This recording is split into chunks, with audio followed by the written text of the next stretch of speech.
it is your buddy, Peace and Harmony, with you here today. Much love going out to all the beautiful, empowered harmonizers. We are zooming in and focusing in on a great viewer question, and that is, Peace and Harmony, how do I handle the depression and the sadness that comes with life change and life changes as a result of sort of waking up to the realization that there are a number of manipulative people and they're just really struggling to get free and to be really feeling good about it or happy about this awakening. So I think that's a great viewer question.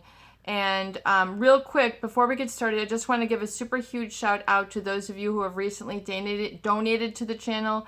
Thank you so much for your support. It's an honor and a privilege to be able to host these sessions and the content. I know it's a huge void in life, to be able to have the privacy and be able to have the focus to get some things sorted out and then move through very difficult relationship situations and do it with hitting the ground running, or at least on an empowered or looking forward basis. So thank you so much.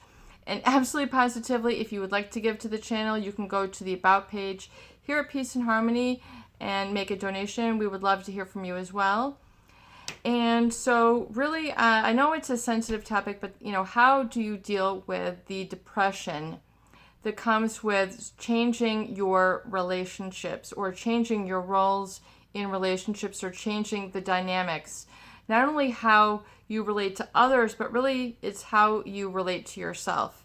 If you're still living with a protocol or a self-image that was defined by your parents, or to a great extent is defined by an abuser, or especially if your parents were abusers, or if you're defining your current life and your self-image, meaning how you feel about yourself, at the hands of an abuser as a result of you're kind of looking at their bottom line and how they treated you, you were mistreated.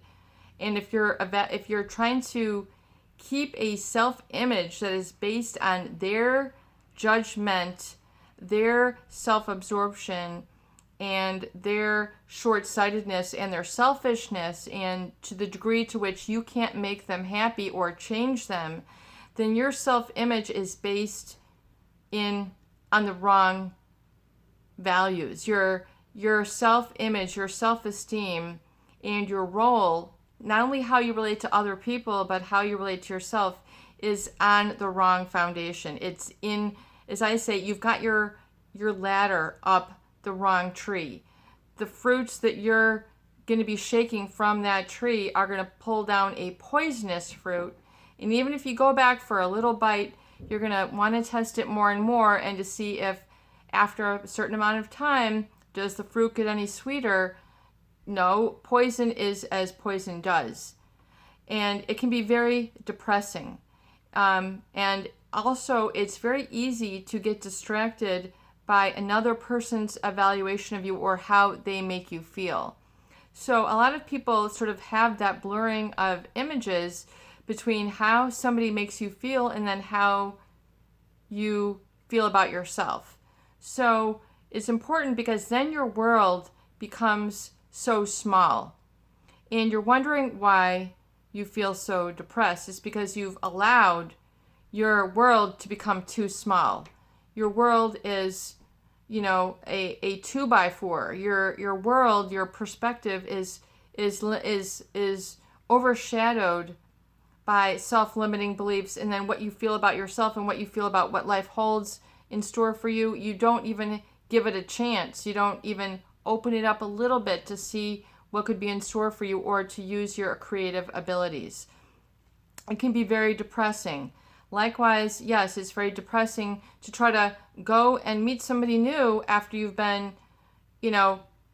stumped on your rump, if you've been sort of knocked down by this. So it's to alleviate the depression, realize you might need to have some sort of down sabbatical time where you're sort of on what you might feel or evaluate yourself to be as on the sidelines, sort of not back in the mainstream, not in the flow of life or at your operating to the extent of your potential, or what I would say like all cylinders on. You don't feel that you're quite all there, or you don't feel that you're ready.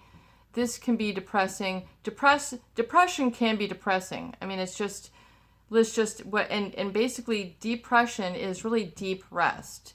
It's really kind of where you might feel down and out, but realize it's sometimes needs to go to that place where you just don't feel the addiction to the stimulation and the hyper arousal and the thrill and the excitement of the addiction towards getting one new date, or one more kiss, or one more picture, or you're really sort of you're in, you feel that you've been set out to pasture, and the pasture ain't bearing anything that you want. It can feel very bleak.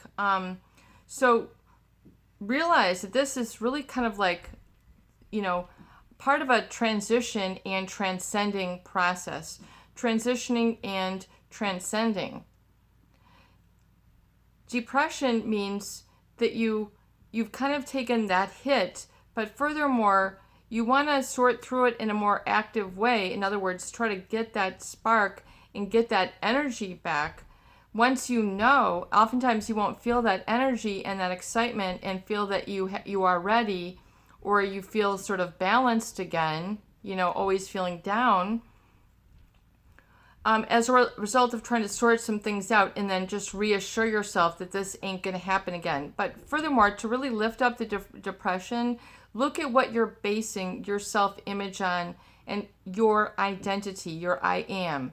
Once again, I bring it up as in previous videos, an alcoholic is very different from a drinker. An alcoholic, defines themselves by being out of control, and it becomes their identity. They don't ever see themselves as being healthy without the drink. In other words, they don't realize and take into accountability what is in their best interest, in their best chemistry, and how they digest that chemical, that product of alcohol. It's not right for everybody. Chocolate isn't right for everybody. Meat isn't right for everybody.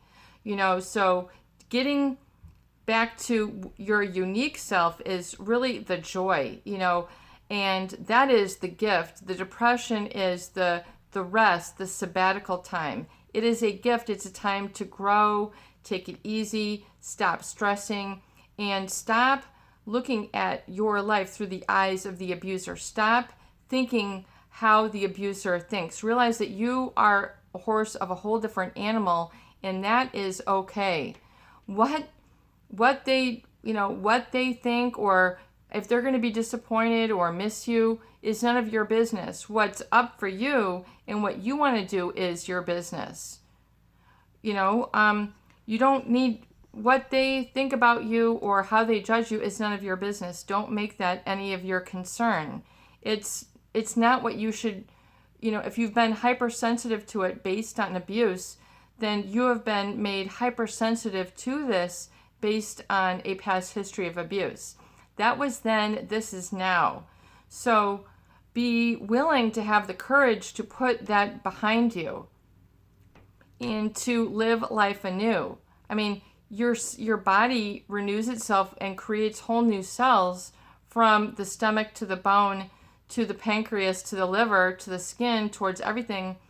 The cells are constantly remaking themselves. I mean, getting a grip on your emotions, your feeling, and your ability to dream and follow through and follow up and be dedicated is really the qualities that you want to develop and embrace within yourself, and nurture these, even if they haven't been embraced, nurtured, or allowed to grow in previous relationships. That was then, this is now. So be able to have the courage, meaning feeling the fear and doing it anyway, and to get that little bit of moving. Even if your head hangs a little low, pick up your head, pick up your shoulders, hold yourself up. If it's painful, do it for 2 minutes, do it for 5 minutes, see if you can hang in there a little bit longer. Try to get some good breathing going, going for a walk, even if it's in 5 and 10 minute intervals. It's going to be better for your circulation, for your lymph flow. It's been one of the first research studies I ever did in psychology back at university was looking at the effect of exercise on depression. And it was found to be as effective, if not more effective, towards relieving the symptoms of depression than antidepressants. So it's right there, getting into an exercise little routine. It doesn't mean that you have to go out and do protein powder and get a whole set of dumbbells and clear out your basement but having an ability in a place, even if it's going for a 45-minute walk. Don't overdo it, but go and do a brisk walk, and you don't have to change into anything special. Get some walking shoes on, walking boots, running shoes, walking shoes, cross trainers, sandals, flip-flops, whatever it is that has a good tread, and get out there and just get yourself moving. You don't have to have any object. You don't have to go to the store, the mall. You can just go for a walk.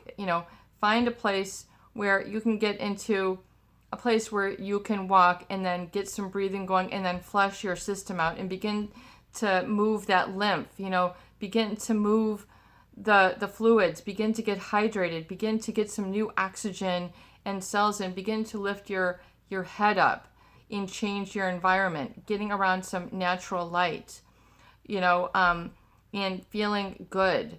Also, and help yourself physiologically to feel better as well, getting enough sleep. I know sometimes when people have depression, they don't feel that they can sleep very well. So look at, maybe set the alarm clock up, half an hour earlier, and, make more time and see if you can get into a natural flow and enjoy the earlier morning. Or if you're a night person, you need to kind of flip-flop these things around. So begin to get some exercise and make sure you're getting a routine.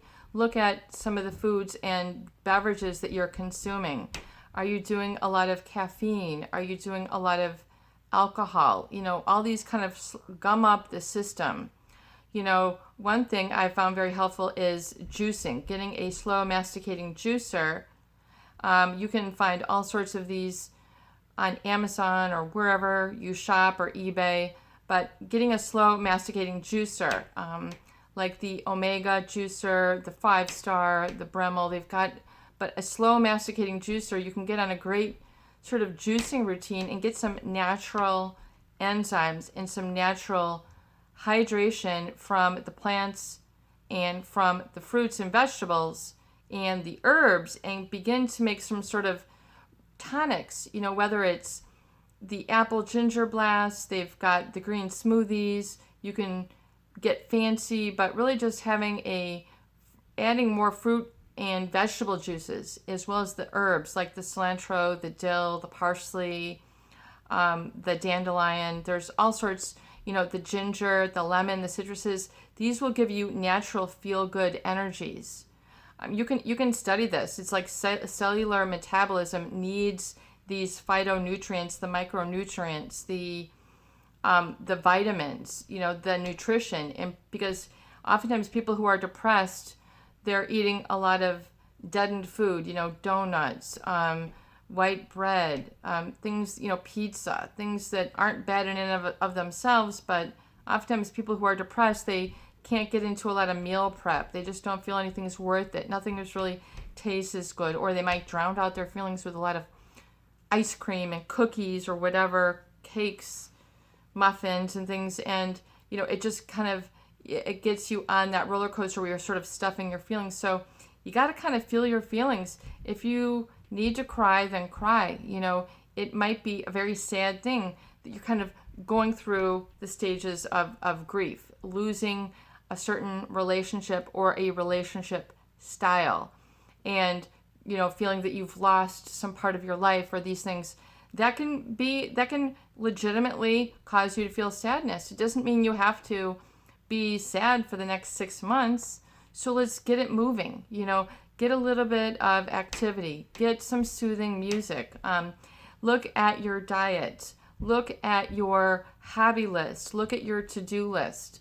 Are you just in a slump? Look at your body language. You know, are you slumped over? Are you not giving enough room for your organs? Are you letting everything kind of go?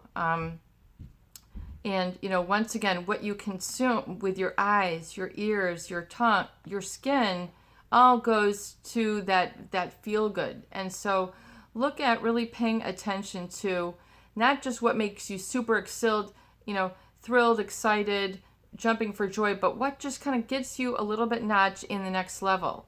And begin to, you know, work with those baby micro steps and begin to move it a little bit. And even if it's just something as getting, you know, getting a magazine, a travel magazine, a good book, but something with pictures, something that you can look at, and then just create a vision board or do a painting or do a drawing, something that speaks empowerment and creativity and happiness to you, because that creativity will also help kind of get that kundalini and that sexual energy going, that where you kind of feel that, you know, hey, I might be able to have a relationship again and have intimacy on a much better terms and foundation. So I know that that is kind of a next level. So looking at things where you feel not only good on the outside, but good on the inside, where you're doing some renovations inside, taking time for you, the recovery date, the recovery gift, the recovery journal, looking at your procrastination list and your lessons learned, you know, getting all these elements together for yourself. And you don't have to work for hours and hours, but begin to at least work on your dream and where you want to be for at least maybe half an hour or an hour. Once again, you know, there's no bad way to do this. You know, don't be worried that you're not going to do things right, or this might not be what you really want. Just at least get that little pot stirring within and begin to get some new little feelings bubbling. And with time, it will heal, but you got to give yourself a little bit of help. And, you know, are you closing all, you know, are you sitting in the dark? I mean, is your world becoming too small? Begin to open up your world a little bit so it's a little bit larger. Going literally to a bigger place, a bigger town, a bigger city, a bigger country, reading a bigger book, you know, begin to open up more of your windows, you know, open up more sunlight, begin to look at how your things are feeling too small because you're isolating, you know, and so move yourself into where you can get into a bigger perspective and begin to just have conversations with people. Even if it's taking a picture and sharing it, do any little bit which helps reconnect you to your heart space and your joy space, and you'll begin to get a little bit of results. And do it. It doesn't have to be big, huge, monumental leaps. Even a little bit will get you in the right direction, and it will accumulate and grow. And pretty soon you'll be able to make some distance on that journey, and things will be looking a lot brighter. It's your buddy, Peace and Harmony, with you here today. I hope these videos do help. Please share and please subscribe for more great tools, videos, discussion, and support. Peace out.